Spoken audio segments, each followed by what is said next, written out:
Hi, hello, namaste. Temperature is very, very cool. Be careful, take care. Yesterday night it is 15 degrees Celsius. 15 degrees. Very cool. Slowగా ఇప్పుడు time ఎంత 8:40 morning. Summer 8:40కి I'm recording this. Now స్లోగా అది 20 డిగ్రీస్కి వచ్చింది సెల్సియస్కి. ఇంకా very cool. So all of you take care. నిన్న పవన్ కళ్యాణ్ గారు ఒక ప్రసంగం ఇచ్చారు. ఏదో తెలుగు సాహిత్యవేత్తల మీటింగ్కి వెళ్ళారు మన పవన్ కళ్యాణ్ గారు. తెలుగు సాహిత్యవేత్తల మీటింగ్కి వెళ్ళారు. మన తెలుగు పండితుల్ని, తెలుగు సాహిత్యవేత్తల్ని గౌరవిస్తూ తెలుగు వాళ్ళకి సంబంధించి మనం తెలుగు భాషని తెలుగు భాషలో ఉన్నటువంటి సాహిత్యాలని మనం ప్రజలకు చెప్పాలి, పిల్లలకి చెప్పాలి, స్కూల్ లెవెల్లో చెప్పాలి. అవి మానసిక వికాసానికి దారితీస్తాయని ఒక మంచి ప్రసంగం ఇచ్చారు. We should appreciate his speech. ఆ ట్రాన్సాక్షన్లో ఒక 2-3 కామెంట్లు చేశారు. ఒకటి ఆయన ఎడ్యుకేషన్ గురించి చెప్పారు. నేను ఎందుకు చదువు మానేశాను, 10వ తరగతి దాకా చదివి ఆ తర్వాత ఎందుకు మానేశాను అనే దానికి ఒక రీజన్ చెప్పారు. ఆ రీజన్ ఏం చెప్పారంటే, ఆ రీజన్ కొద్దిగా కన్ఫ్యూజింగ్గా ఉంది. అందుకే నేను ఈ వీడియోలో మాట్లాడుతున్నా. It's very confusing what he said. ఒక స్టేట్మెంట్ ఏమన్నారంటే, నేను అనుకున్నటువంటి విద్య ఆ స్కూల్లో లేదు, అందుకని నేను మానేశాను. నాకు చదువు రాక కాదు, మార్కులు రాక కాదు. The education I expected it is not there in the schools అన్నారనమాట. స్కూల్లో మనం ఎక్స్పెక్టేషన్ చేసిన విద్య ఉండదు, అక్కడ డిజైన్ చేసిన కరికులం ఉండిద్ది. అంత మాత్రం తెలియదు మన డిప్యూటీ చీఫ్ మినిస్టర్ గారు, మీరు ఎక్స్పెక్టేషన్ చేసినటువంటి ఎడ్యుకేషన్ స్కూల్లో ఉండదు సార్. స్కూల్లో ఏ కోర్స్ పెడతారో చూసి ఆ యొక్క కరికులం ప్రకారం మనం చూజ్ చేసుకొని వెళ్ళాలి. ఎగ్జాంపుల్, మీరు ఇంజనీరింగ్ చదవాలంటే ఇంజనీరింగ్ కాలేజీకి వెళ్ళాలి. మీకు మెడిసిన్ చదవాలని ఉంది, ఇంజనీరింగ్ కాలేజీకి వెళ్తే చెప్పరు. కొన్ని స్కూల్స్ ఎడ్యుకేషన్ యొక్క కరికులం బట్టి మీరు వెళ్ళాలి. మరి ఆయన ఏం ఎక్స్పెక్ట్ చేశారో మనకు తెలీదు. The education I expected it is not there in the school అని అన్నారు. అక్కడ ఈయన ఎక్స్పెక్ట్ చేసిన ఏం పెడతారు అక్కడ? Maths, science, Telugu, social studies, English, ఇవి తప్ప మీరు ఎంత గింజుకున్నా, మీరు ఏం అడిగినా చెప్పరు. ఈయన 5 చెప్తారు. మీకు లెక్కలు చెప్తారు, సైన్స్ చెప్తారు, సోషల్ స్టడీస్, తెలుగు, ఇంగ్లీషు, ఎవరన్నా థర్డ్ లాంగ్వేజ్ ఉంటే హిందీ, ఏదో ఒకటి చెప్తారు. ఓకే, అది నేర్చుకోవడానికి మన స్కూల్కి వెళ్ళాలి. కానీ ఏదో ఆయన అన్నది వీఆర్ నాట్ కన్విన్స్డ్ అనమాట. ఎందుకు చదువు మానేశానంటే నేను ఎక్స్పెక్ట్ చేసింది స్కూల్లో లేదు అనేది కన్విన్సింగ్గా లేదు. రెండోది, Rabindranath, I was inspired by Rabindranath Tagore. ఆయన ఏమన్నా తెలుగులో, రవీంద్రనాథ్ ఠాగూర్ యొక్క ఇన్స్పిరేషన్ తోటి ఆ చెట్లు, నేచరు కింద కూర్చొని చదువుకోవటం అంటే నాకు చాలా ఇష్టము.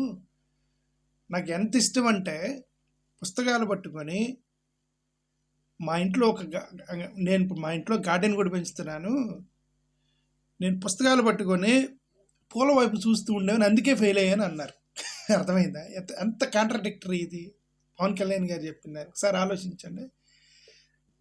He said he is inspired by Rabindranath Tagore. Rabindranath Tagore గారు నేచర్ తోటి మన ఎడ్యుకేషన్ ఇవ్వాలి పిల్లలకి అని చెప్పేసి, with nature we should give education అని చెట్ల కింద కూర్చోబెట్టి, నేచరు, ఆ పక్షులు, ఆ బర్డ్ సౌండ్స్, ఇట్స్ నేచర్ అనమాట.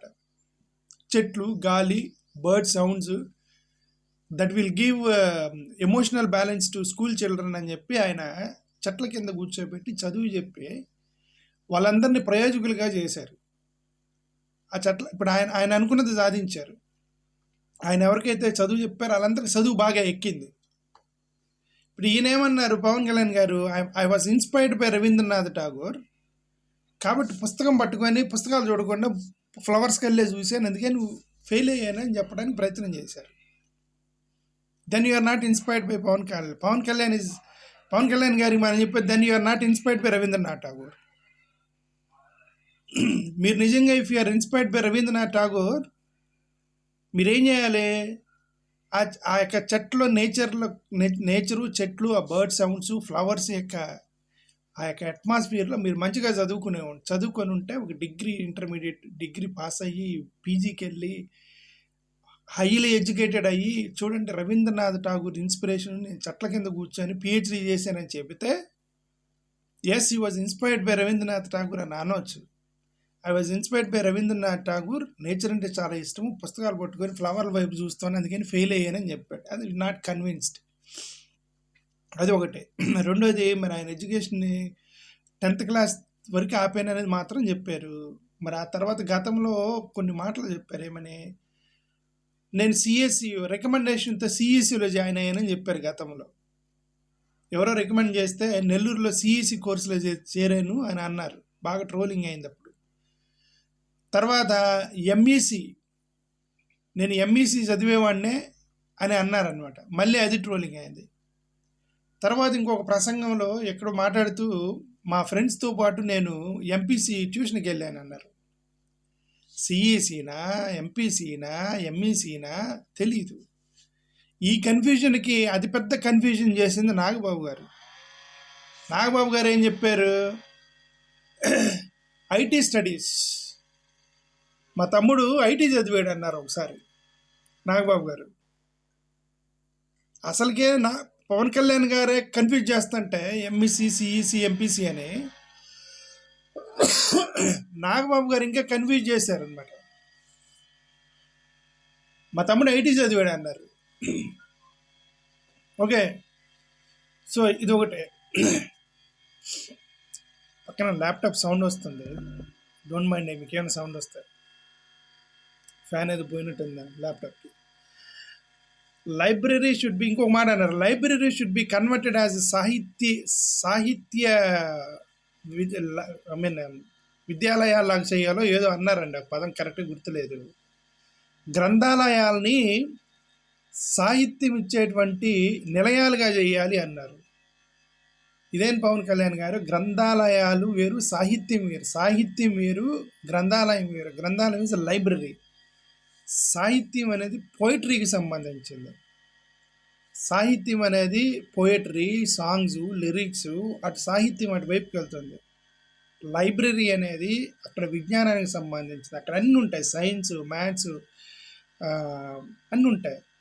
ఇప్పుడు మీరు గ్రంథాలయాల్ని సాహిత్యానికి సంబంధించిన వాటిగా మారిస్తే, ఈ టెక్స్ట్ బుక్లు, ఇప్పుడు ఏమైనా మ్యాథమెటిక్స్, ఆల్జీబ్రాలో ఏమైనా సాహిత్యం ఉంటుందా? ఆల్జీబ్రాలో సాహిత్యం ఉంటుందా? చెప్పారు, ఓకే, అదొకటి చెప్పారు. ఇంకోటి ఏమన్నారు, తెలుగు టీచర్స్కి ఎక్కువగా డబ్బులు ఇవ్వాలి, ఎక్కువగా జీతాలు ఇవ్వాలి అందరికంటే అన్నారు.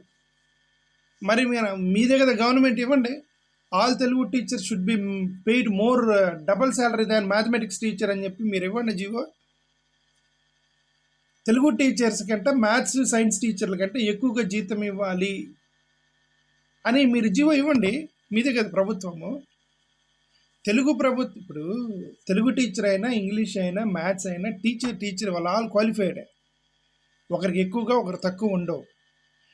ఇదే అట్లీస్ట్ గవర్నమెంట్ కాలేజీల్లో, గవర్నమెంట్ స్కూల్స్లో అట్లీస్ట్ ఆ డిస్పారిటీ ఉండదు, తెలుగుకి, మ్యాథ్స్కి, సైన్స్కి. But if you go to private schools, Telugu టీచర్లకు 4,000 రూపాయలు జీతం ఇస్తే మ్యాథ్స్ టీచర్లకు 20,000, 30,000 ఇస్తున్నారు.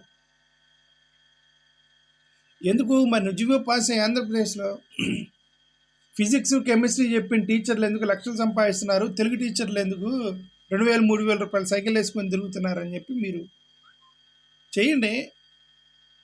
ప్రభుత్వం, నారాయణ శ్రీ చైతన్య వాళ్ళకి చెప్పండి అది.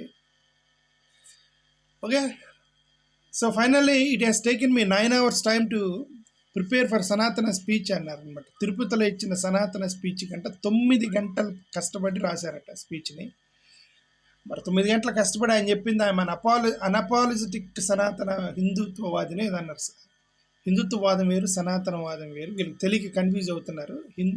హిందూ సారీ హిందుత్వవాదం వేరు, హిందూవాదం వేరు, సనాతనవాదం వేరు. 3 వేరు వేరు. హిందుత్వవాదం అనేది ఆర్ఎస్ఎస్ ఐడియాలజీ, సనాతనవాదం అనేది పండిత్ శ్రద్ధాదాస్ గారు చెప్పింది. హిందూవాదం అనేది స్వామి వివేకానంద, రాజారాం మోహన్ రాయ్ లాంటి వాళ్ళది హిందూవాదం. ఓకే, రామకృష్ణ పరమహంస లాంటి వాళ్ళది. అసలు 3 వేరు వేరు. వీళ్ళకి డిఫరెన్స్ తెలియక 3 కలిపి కొడుతూ ఉంటారు. సరే, ఏదైనా ఆ స్పీచ్కి 9 గంటలట. ఫైనల్లీ కష్టపడి రాశారట. పర్లేదులే, 40 మినిట్స్ బాగానే చెప్పారు పవన్ కళ్యాణ్ గారు. సరే, ఏదైనా ఎడ్యుకేషన్ పరంగా ఆయన కొద్దిగా ల్యాక్ అయినా సరే, but he successful cinema hero, successful politician of course. Now education is different, success is different. We should appreciate his success. We should appreciate for his hard work to become successful in the public, at least in cinema industry or movie industry or education industry. Not education industry, political industry. Thank you.